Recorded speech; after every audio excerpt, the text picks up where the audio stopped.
I had hip pain and knee pain for the last 10 years. I was only 46 years old and I couldn't do the things that I loved to do. So when Larry first saw me, he really was, quite frankly, struggling with just daily activity. Before we even obtained x-rays, I knew that he had a very arthritic knee and 2 very arthritic hips. I had to make a change. My whole body was out of kilter. Dr. Luchetti spent a lot of time, understanding what was going on. We treated him conservatively with injection, anti-inflammatories, rehab, but he failed an extensive course of rehab, so eventually we had to proceed with joint replacement. I was surprised that I was going to need a joint replacement at such a young age.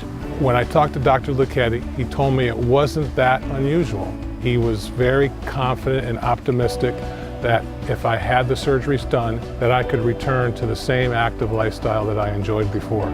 Typically in a patient with a bad hip and a bad knee, we always like to operate on the hip first. Sometimes when someone has a really arthritic hip, it will actually refer pain to their knee.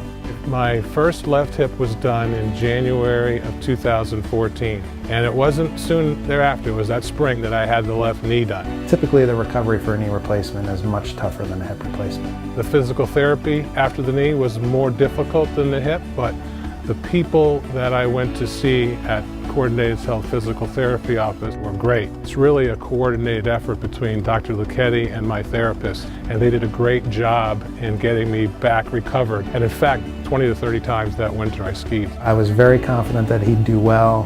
His attitude was incredible. He's an incredibly hard worker, and that's usually 90% of it. I would recommend Dr. Luchetti, and I have recommended Dr. Luchetti. He really cares about returning you to the lifestyle that you want to live.